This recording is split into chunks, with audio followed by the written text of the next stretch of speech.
Well, welcome to London's Future Summit, where one of the big discussion points has been how marketing teams become far more customer focused. But one company that's launching in the UK that looks at how customer communication is handled is Critizr, which has been launching in the UK about now, having been based in France. Well, Douglas Mancini, you're the VP. What is setting you apart from all the other communications companies that are here?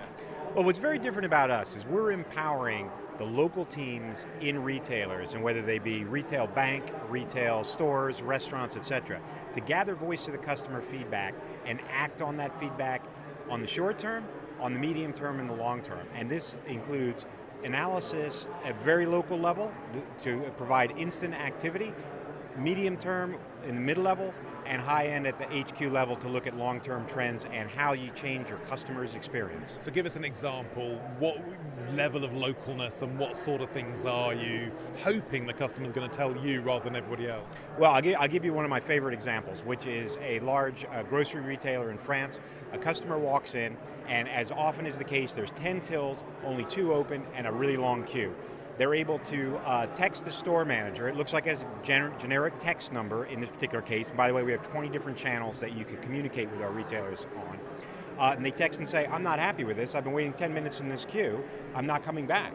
The store manager got an alert, immediately responded back through the Critizr app and said, I'm very sorry for that. I've just put 4 more tills open, and I'll check in with you in a couple of minutes to make sure you're through. So he's immediately changing that experience. And then on the back of that, he realized he needed to put more staff on at that particular time, on that particular day of the week, and then he negotiated with his management to get more self-service tills in to solve the problem on the long term.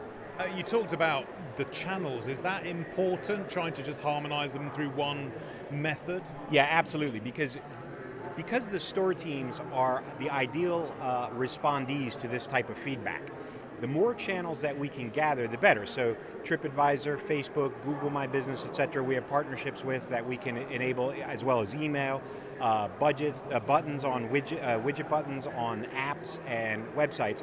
But because it comes through a unified tool, it allows the store managers to very efficiently respond back. So rather than having to sit on Google here and have access to Facebook there, it all comes through one solution.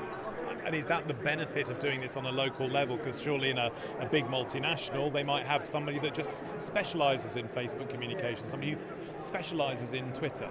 Yeah, but they don't have the context at the point of CX, right? So at the point of experience, the store manager can tell you why the tills were closed. The store manager can tell you why they were out of your size in a particular garment and why it won't happen again. Why does that matter from the customer's feeling towards that business when chances are they're moaning for a reason and feeling wronged by that business? Well, that transforms the whole experience because now you feel that connection. Think about this, 50 years ago, you went to your local store, the store manager probably knew your name, he knew what your children liked, he knew what your family's budget was, etc. You had that intimate relationship. Now we can't possibly do that today with mass market, etc. But this gets you much closer to that by bringing that context. It makes you feel valued and like your opinion matters. What about serial moaners? Yeah, so serial moaners actually is not as big a problem as you might think. But in those cases, we have the ability to mute those moaners or hand off those moaners maybe to a centralized team that gets handled in a more generic fashion, and then eventually they lose interest. Or hopefully they're happy.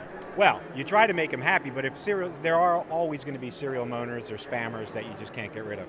You sort of point at the store manager because they're the person that's enabling within the store. Isn't there a danger that this person ends up just getting overwhelmed by things and they've got an awful lot of other stuff to run their business? Oh, quite true. I mean, some of our customers, these stores are like cities with hundreds of employees, huge hypermarkets, etc. So what we do is we route the feedback to the most appropriate person, and also the type of feedback is prioritized. So big problems dealt with immediately by the store manager. General questions maybe go to a central team that they can answer store opening hours, etc. So we try to cut that right back down. I mean, we did a recent study with one of our hypermarket customers, and the store managers only spend about 10 minutes a day replying to feedback. So you're interpreting that feedback, not just funneling it to the appropriate person? Well, it is in essence funneling it, but it's intelligently funneling it by the type of feedback as we categorize it. So local the way forward. Absolutely. Douglas, thank you very much. Thank you. Hi, I'm James Wright and thanks for watching Marketing Media Money. You can check out more of our videos by clicking on the boxes on the screen, and don't forget to subscribe to our channel for more from CNBC International. Thanks for watching.